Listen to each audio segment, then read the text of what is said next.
আসসালামু আলাইকুম। ওয়ালাইকুম আসসালাম। কেমন আছেন? আলহামদুলিল্লাহ ভালো আছি। আপনি ভালো আছেন? কি করতেছেন? এই কাজ করতেছি, আইসি রিপেয়ারিং করতেছি। আইসি রিবুলিং করতেছেন। জি তো আইসি রিবুলিং করতে পারতেছেন ইনশাআল্লাহ? জি, ইনশাল্লাহ আজ থেকে তো শুরু হলো আমাদের এখানে কতদিন যাবত কাজ করতেছেন আপনি? 15 দিন। 15 দিন। জি। 15 দিনে কি কি কাজ শিখছেন এই পর্যন্ত?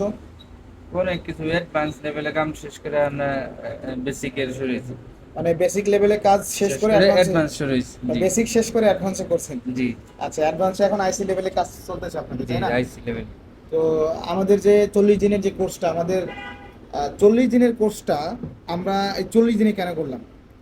মানে আমাদের যে এই যে আপনাদেরকে ক্লাসটা শেখানো হচ্ছে, জি আজকে 15 দিন আসছেন, এখনো আপনাদের হাতে অনেক সময় আছে। জি, অনেক তা সময় আমাদের আছে। মনে হয় যে এই সময়ের ভিতরে কমপ্লিট হবে কিনা। জি, ইনশাল্লাহ হয়ে যাবে। কারণ আরো আমাদের অনেক যে সময়টা দেওয়া হয়েছে এই সময়টা কমার কারণ হচ্ছে আমাদের ক্লাস টাইমটা অনেক দীর্ঘটাই। দীর্ঘ টাইম। 3 ঘন্টা করে 6 ঘন্টা আমরা 6 ক্লাস ঘন্টা করি করে। জি রেগুলার, তাই না? জি। আচ্ছা, তো ঠিক আছে, ইনশাআল্লাহ আপনার জন্য দোয়া রইলো। ইনশাল্লাহ। করেন। আসসালামু আলাইকুম। ওয়ালাইকুম আসসালাম।